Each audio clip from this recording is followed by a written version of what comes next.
बोलो जयकारा बोल मेरे श्री गुरु महाराज की जय। बोल साचे दरबार की जय। बोल अनंत कंदवासी भगवान की जय। गुरु ब्रह्मा गुरु विष्णु गुरु साक्षात परमेश्वरा गुरु पार ब्रह्म स्वामी गुरुदेव महेश्वरा।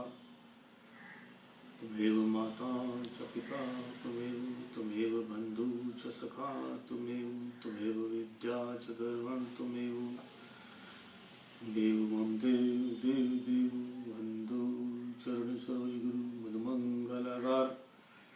जैसे वतन होते हैं भवसागर से पार, गुरु जी के सिमरन मात्र से नाशत विघ्न अनंत। तासे सर परम में ध्यावत है सब सन। आप प्रगटे जगत में जीव का निस्तारने, शब्द नाव बनाए सुंदर जीविका को तारने।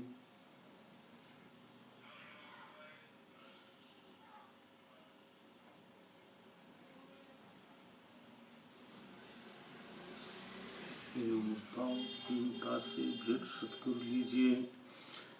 मैं हूँ शरणागत तुम्हारो दास से अपना कीजिए। गुरु जयकारा बोल मेरे श्री गुरु महाराज की जय। बोल साचे दरबार की जय। बोल आनंद कंदवासी भगवान। आज 25 अक्टूबर 2021 वार सोमवार अमृतवाणी सेवा ट्रस्ट एवं हरिहर सत्संग मंडल की तरफ से दैनिक सत्संग का कार्यक्रम आरंभ करते हैं। ध्यान पूर्वक सुनिएगा। फायदा ही फायदा होना है। एक बात भी बैठ गई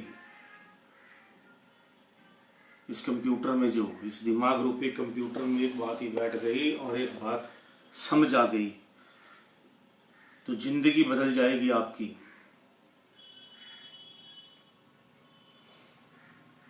हमारी भी बदी है, आपकी बदलेगी, ये हमारा अनुभव है।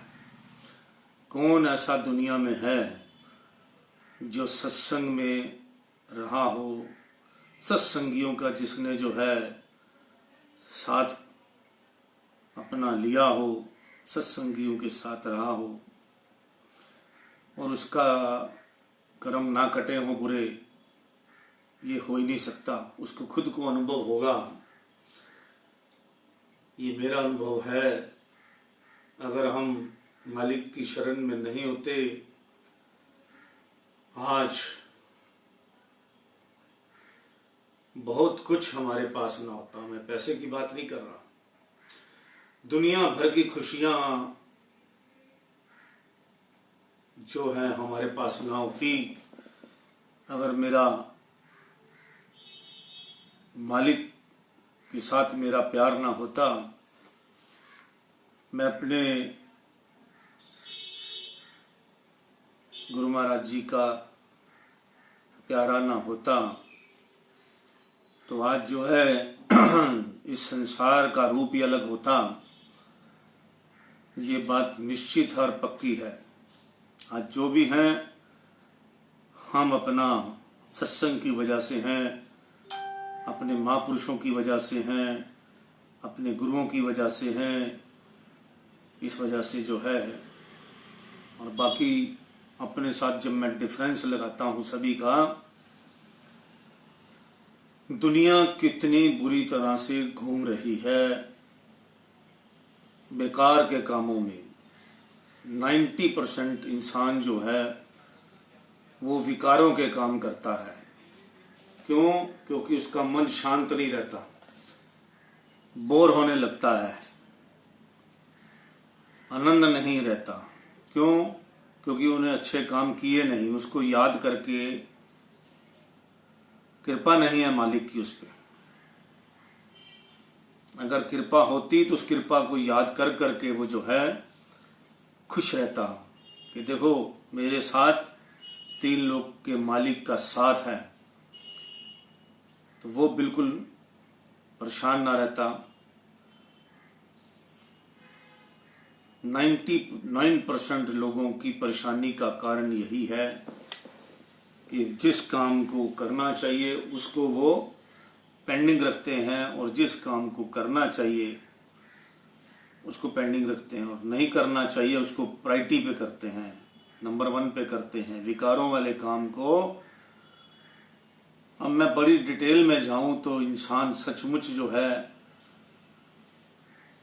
काम, क्रोध, लोभ, मोह, अहंकार के जो अन्य विकार हैं, ईर्ष्या, द्वेष, वासना, जुआ, चोरी, शराब, दुनिया भर का जो है मैटर है उसमें आदमी बिजी है।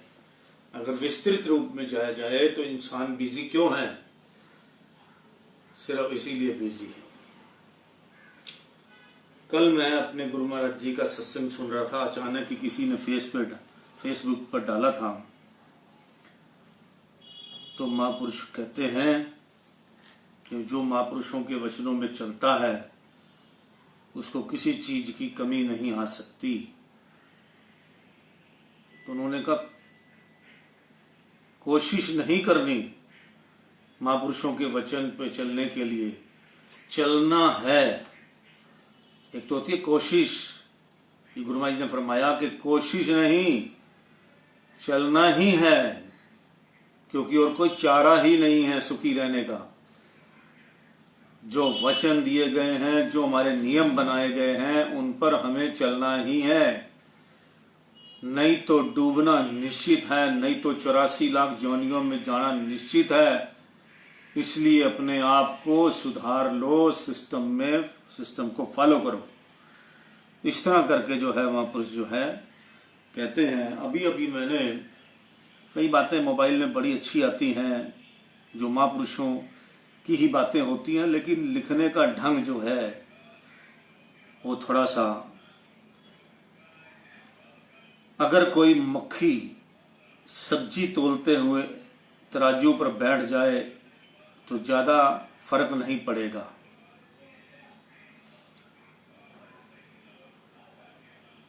लेकिन वही मक्खी अगर सोने के तराजू पर बैठ जाए तो उसकी कीमत 10,000 रुपये होगी। हम कहाँ बैठते हैं, हम किसके साथ बैठते हैं, उसके मूल्य से भी हमारा मूल्य निर्धारित होता है। कितनी बड़ी बात कही है, संगत की रंगत। कि अगर सब्जी की मक्खी जो है सब्जी के उस पर बैठ जाती है तराजू पर, तो उसे कोई फर्क नहीं पड़ता, कोई पैसे पूछेगा कोई।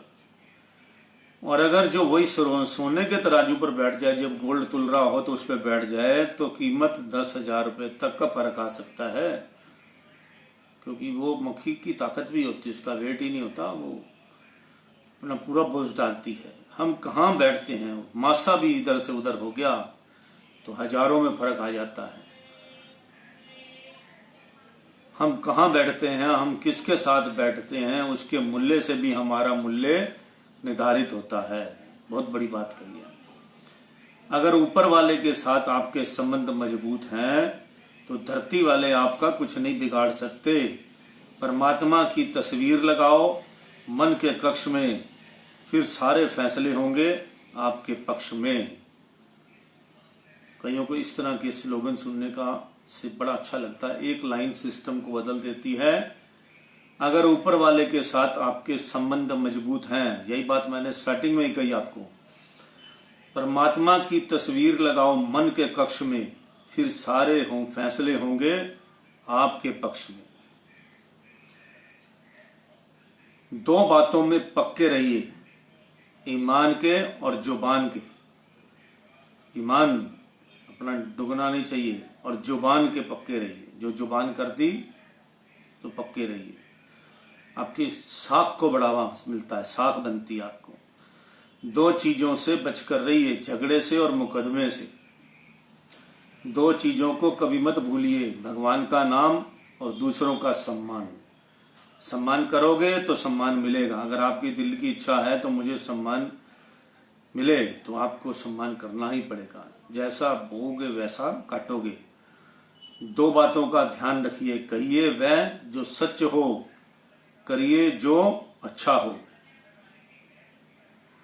पूरे पूरे एक एक लाइन का मतलब है। सच्चाई और अच्छाई की तलाश में चाहे पूरी दुनिया घूम लो, अगर वह खुद में नहीं तो कहीं भी नहीं। इस बात को मैं बड़ा जोर देकर फिर कहता हूं, सच्चाई और अच्छाई की तलाश में चाहे पूरी दुनिया घूम लो, अगर वह खुद में नहीं तो कहीं भी नहीं। तो इसलिए आप हमेशा स्वस्थ और प्रसन्न रहें, ये अच्छी बातें अपने अंदर बिठाकर। तो इस तरह जो है एक एक बातें जो हैं सुनने लायक होती हैं।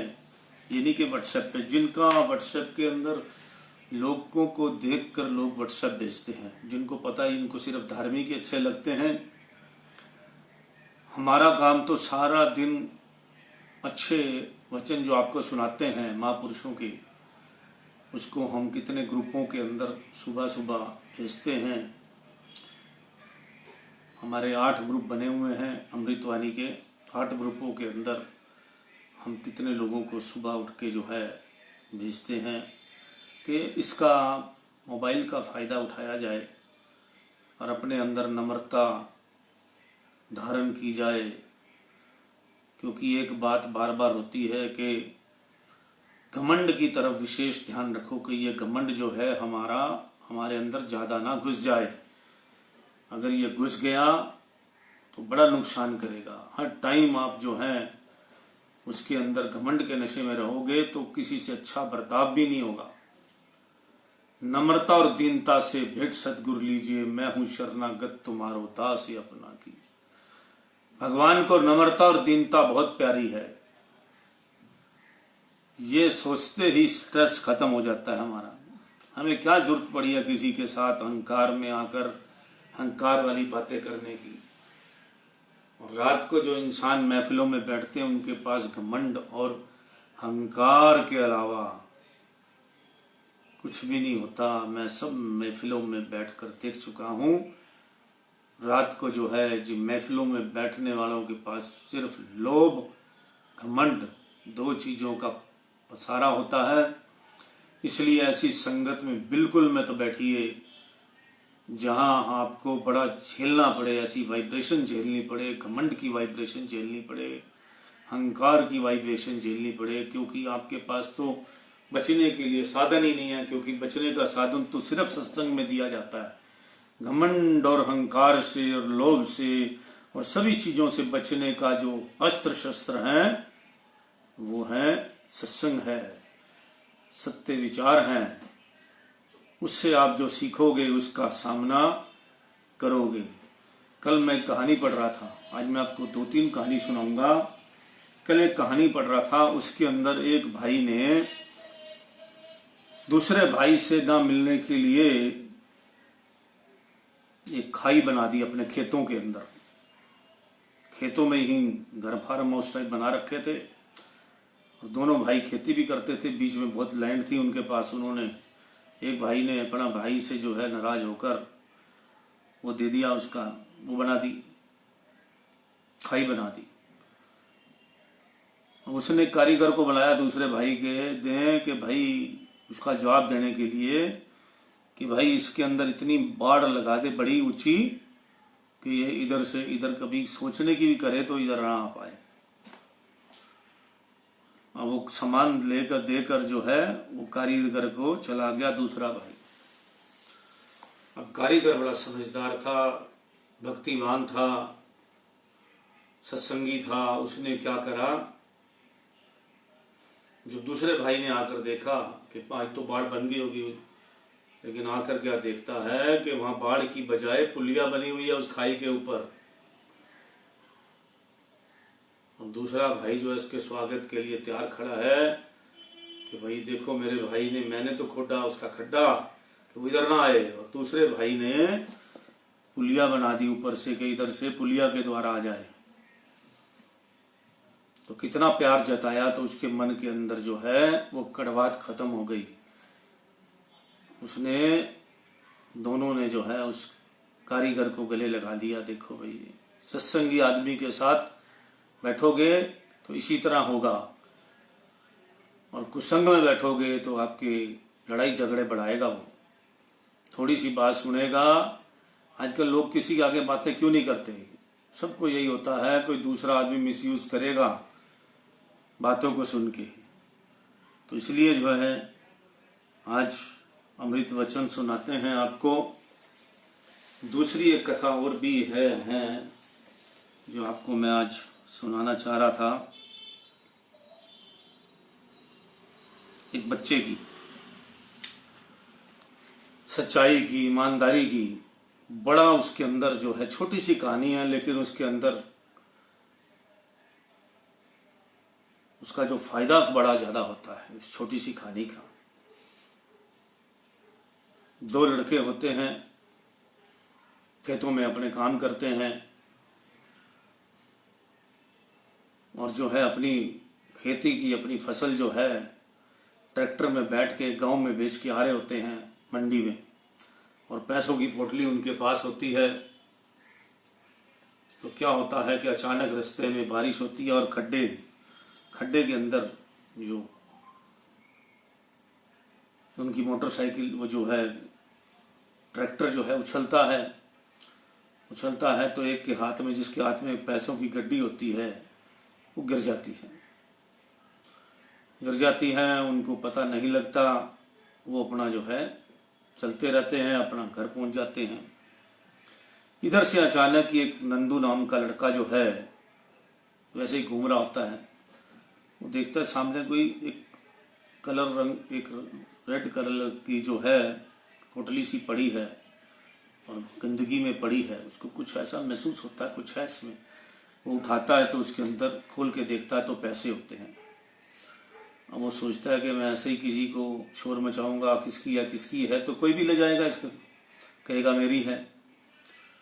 वो अपने घर जाता है, अपने माँ बाप को नहीं बताता और उसके बाद खड्डे में अपने घर की झाड़ियों में उसको छुपा देता है। अब वो रात का समय हो जाता है तो अपना जो है नंदू जो है सोचता है कि चल के देखा जाए कोई ढूंढना आया कि नहीं। उधर से दोनों भाई जब घर जाते हैं वो देखते हैं कि पैसों की गड्डी नहीं है। वो भी वहीं ढूंढने निकल पड़ते हैं टॉर्च लेके। बच्चा देखता है कि ये दो लोग जो हैं उसको कुछ ढूंढ रहे हैं। वो उनसे पूछता है भाई क्या ढूंढ रहे हो? वो कहता नहीं कुछ नहीं हमारा कुछ नहीं है, ऐसे कुछ देख रहे हैं। फिर भी वो पीछा नहीं छोड़ता, फिर वो आगे जाते हैं, फिर ढूंढते हैं, फिर आगे जाते हैं, वो ढूंढते हैं। फिर वो उनसे बार बार पूछता है, बार बार तंग करता है, वो नहीं बताते। फिर तीसरी बार जो पूछ के उसको पता है भाई हमारे पैसे की गड्डी गिर गई है, उसी का निशानी बताओगे तो मैं तुम्हें बताऊंगा। उसको निशानी बनाते हैं कि लाल रंग की हमारी पोटली है। घर ले जाता है, झाड़ियों में से निकाल कर उनको वो गड्डी दे देता है। वो जो पैसे की गुठली जो है, बड़े खुश होते हैं, पूरे पैसे मिल गए। मगर उनके दिमाग में एक बात आती है कि इन्होंने अपने माँ बाप को पैसे क्यों नहीं दिए। तो उसने पूछा कि तुमने अपना ये पैसे जो हैं अपने माँ बाप को क्यों नहीं दिए? तो कहता है शायद माँ बाप लालच में आ जाते और कहते किसी को बताने की जरूरत नहीं है और उस बात को अपने तक ही रखो और अपना उसके ठीक हो अपने पास लोभ में आकर रख लेते। तो बड़ी उच्च विचार वाली बात है कि बच्चे के संस्कार देखिए। ऐसा होता भी होगा, ये कहानी नहीं है सिर्फ, ये सच्ची बात है। कईयों के माँ बाप जो हैं ऐसा कह देते हैं कि कोई बात नहीं, किसी को बताने की जरूरत नहीं। इतना पैसा देखने के बाद इंसान का मन बदल ही जाता है। लेकिन वो बच्चा की चरित्र कितना मजबूत था, उसने कह दिया कि नहीं, मैं माँ बाप को भी नहीं बताऊंगा, और उसको जो है गड्डी दे देता है। अब सवेरे जाता है उसके स्कूल में। वो बच्चे लड़के जो हैं जो किसान होते हैं वो आते हैं उसके स्कूल में, उसके टीचर को बताते हैं।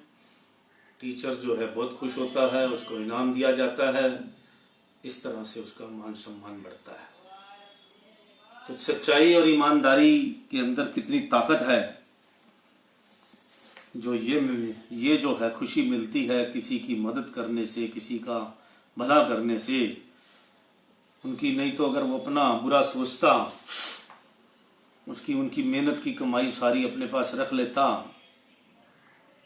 और लालच से वो अपने कर्म भी खराब करता, लेकिन उन लड़कों का जो है मेहनत की कमाई जो है वो बेकार जाती है और कितने दुखी होते वो। कोई सोच सकता है कि उसकी मेहनत की कमाई जब खराब हो जाए और उसका भी चरित्र जो है उनके भी बिगड़ जाता, तो आगे से उसको आदत पड़ जाती। तो कभी भी माँ बाप को भी कभी किसी बुराई का साथ नहीं देना चाहिए। बच्चों को इशारा ही काफ़ी होता है। बच्चे को इतनी बुद्धि होती है, अगर आप कुछ भी ऐसे हेरा फेरी करके कुछ घर में लाओगे, और ऐसा होता है। बड़े लेवल की बात करें इसी बारे में, एक बात कहना चाहता हूं, क्या बड़े आजकल टाइम में लेडीज सरकारी नौकरी में बहुत आ रही हैं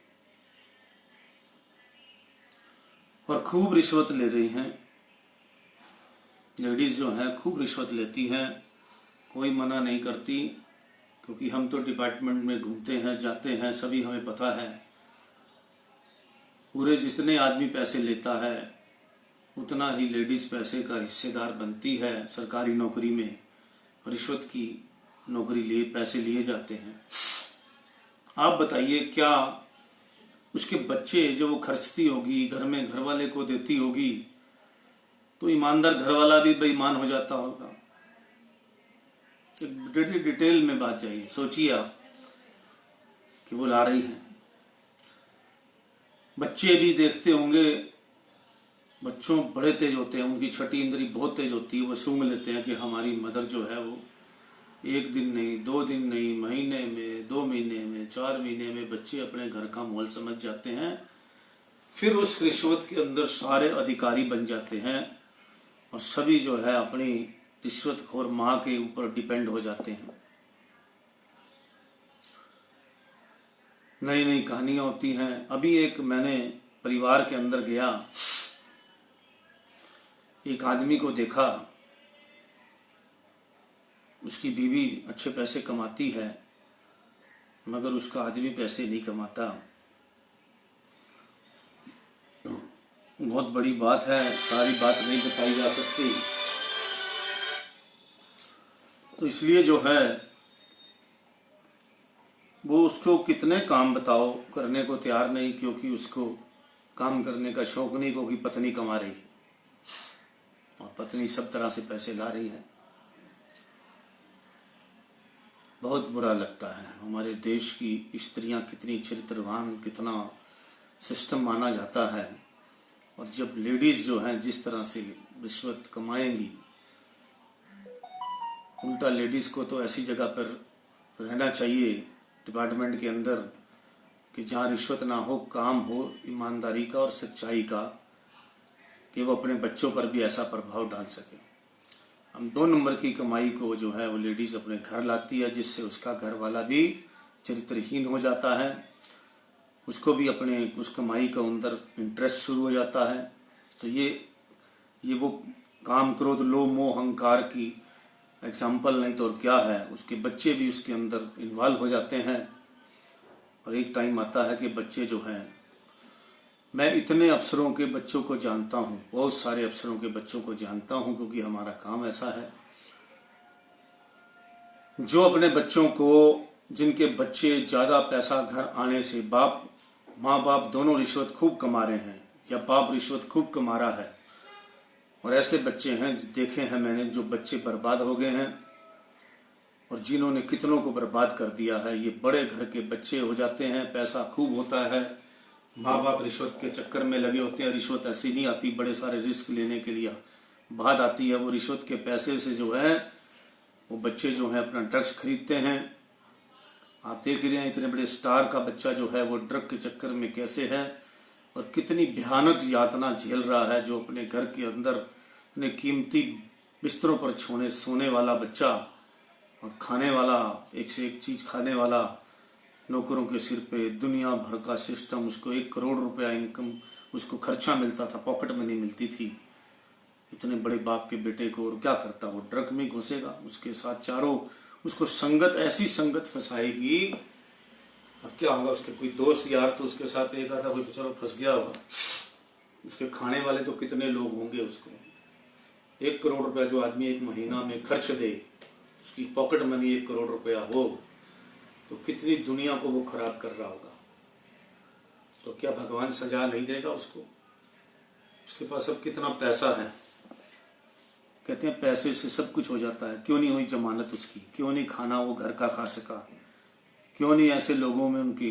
तो मिल गया, शेर के साथ सवा शेर मिल गया ना, टकरा गया ना। अब कहाँ जान पहचान गई। बड़े बड़े हीरो, बड़े बड़े दुनिया भर के जो हैं मास्टर उसके साथ लगे हुए हैं, फिल्म इंडस्ट्री के, उसके साथ कितनी दुनिया जानती होगी, मगर कोई साथ दे रहा है? किसी ने उसको अच्छी रोटी नहीं खिलाई होगी, कहा होगा यही खाओ। क्यों? बाप का गुस्सा बेटे पर निकल रहा होगा कि देखो कैसे बिगाड़ा अपने बच्चों को। तो इस तरह जो है इंसान अपने बच्चों को अच्छे कर्म कराए, प्रॉपरली ढंग से जो है काम करना सिखाए, मेहनत करना सिखाए। आज के टाइम में आलस का बहुत बड़ा पसारा है। आज के घर में तालाब की तरफ इधर सब लोग इस तरफ जा रहे हैं कि वो लड़कियां, उनको अपने घर के काम नहीं करने आते, नौकर चाकर चाहिए। सर्वेंट नहीं है तो लड़की का घर बसना बहुत मुश्किल है। आलस है किसी को, परिवार वो अपने घर के बच्चे का, अपने घर के, अपने माँ बाप का, अपने सास का, अपने घर वाले का खाना नहीं बना सकती, तो वो परिवार के और लोग कभी आए होंगे तो उनका खाना कैसे बनेगा?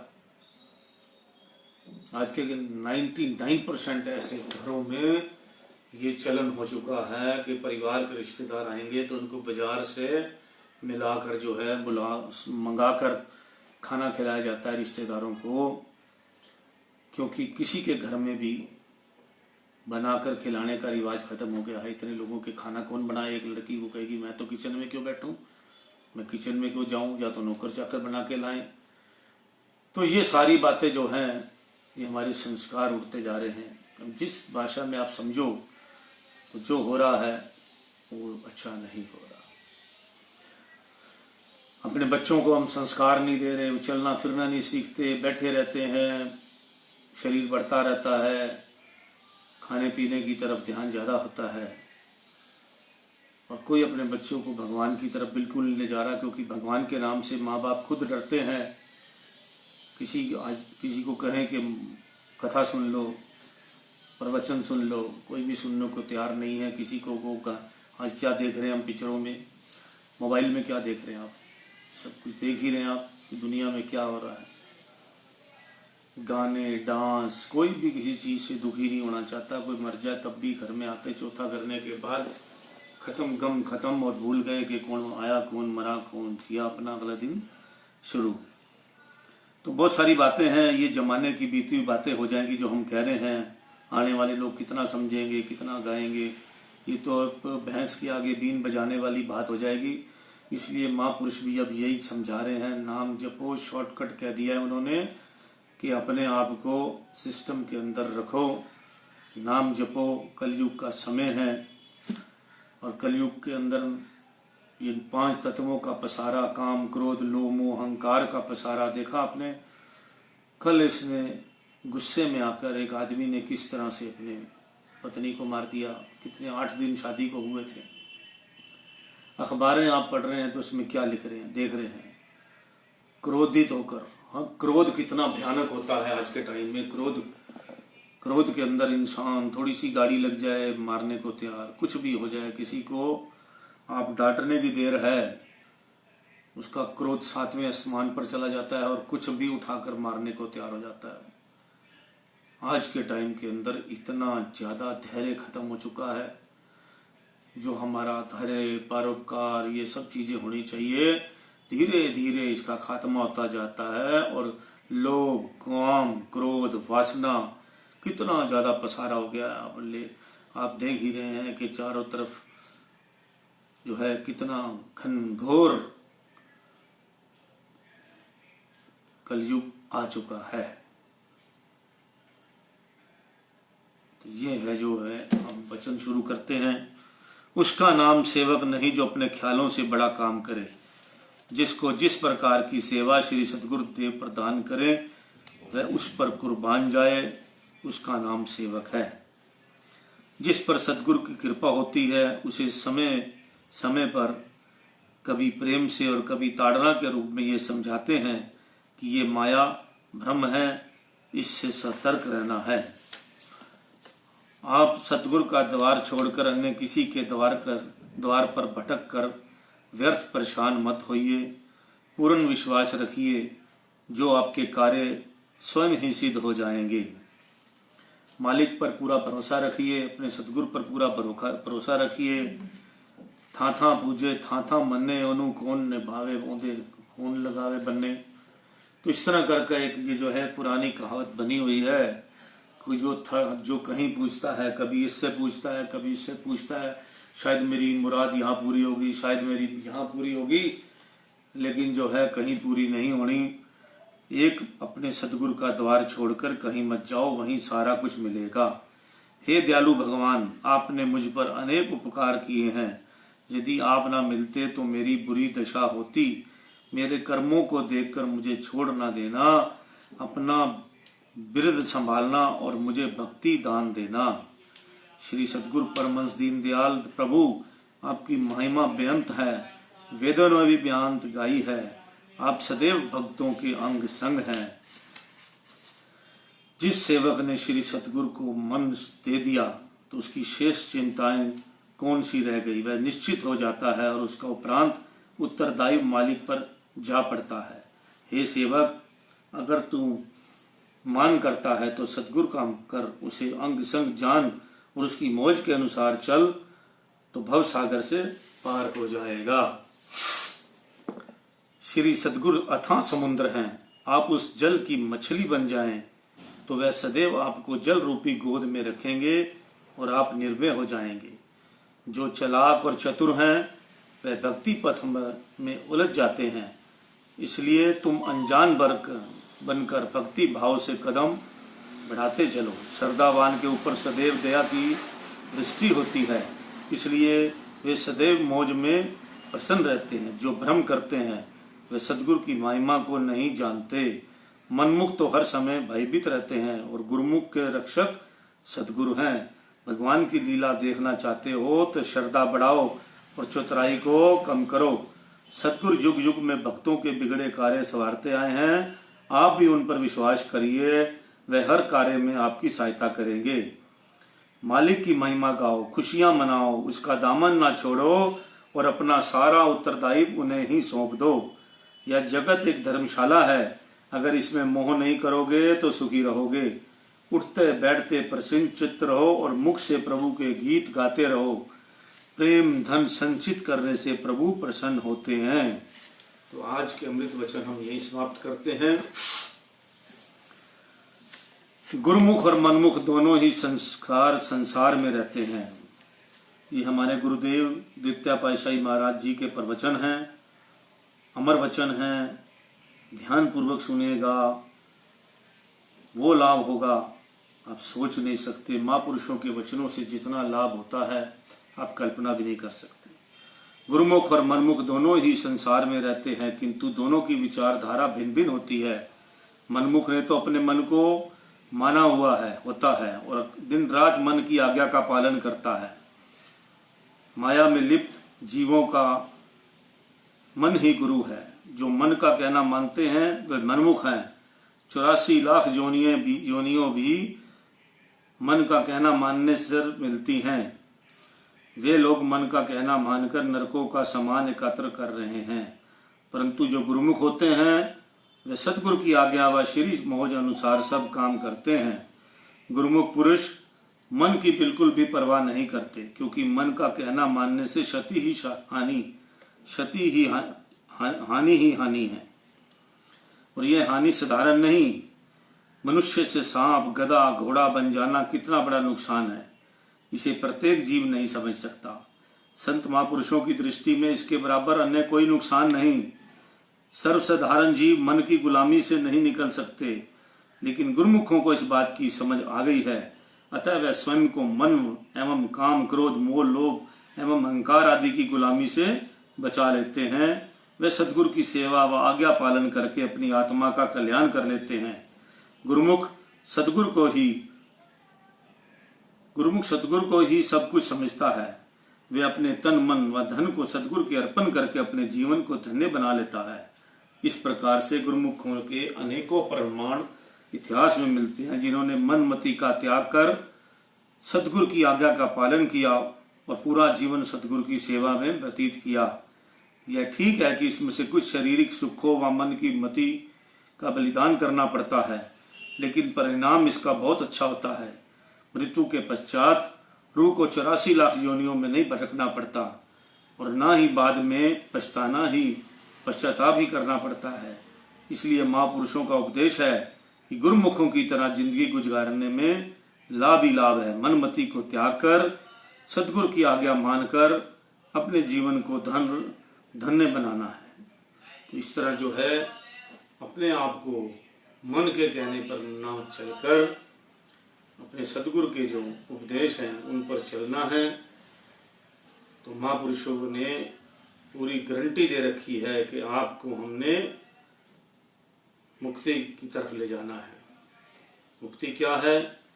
जीना मरना खत्म हो जाएगा, ज्योत में अपने प्रभु की ज्योत में ज्योत समा जाएंगे। उसके बाद अपना प्रभु रूप बन जाएंगे अपने आप को हमें, और इस तरह जो है ज्योत में ज्योत समा जाएंगे। ज्योति ज्योत समाना इसी को कहते हैं, अपने मालिक से मिलना इसी को कहते हैं। तभी इंसान जो है ये 84 लाख योनियों से, नहीं तो हर टाइम खतरा रहेगा। थोड़ा सा भी आप जो है अगला, चलो ये जन्म तो हमें कोई सतगुरु मिले हैं, मालिक मिले हैं, कोटि जन्म के पुण्य से सतगुरु मिले कबीर। जब कोटि जन्म के पुण्य से हमें ऐसे मालिक मिलते हैं, ऐसा दरबार मिलता है, ऐसा घर मिलता है जहाँ पर मौज ही मौज होती है, आनंद ही आनंद होता है। और आज ऐसा घर हमें मिला हुआ है, ऐसे सतगुरु हमें मिले हुए हैं, ऐसा दरबार मिला हुआ है, ऐसा सत्संग मिला हुआ है, और साथ में मनुष्य जन्म जो है, कितने जन्मों के पुण्य से हमें जो है अपना मनुष्य जन्म मिलता है। तो तब आप दोनों का ही आज के टाइम के अंदर संगम हुआ है। और कलयुग का समय है, जब जिस कलयुग के लिए तरसते हैं देवी देवता भी हम जन्म लें कलयुग में, क्योंकि यहाँ थोड़ी सी भक्ति करने से ही भगवान इंसान को बहुत जल्दी मिलते हैं। भगवान जो है वो अपना 24 घंटे हाथ पकड़ लेते हैं।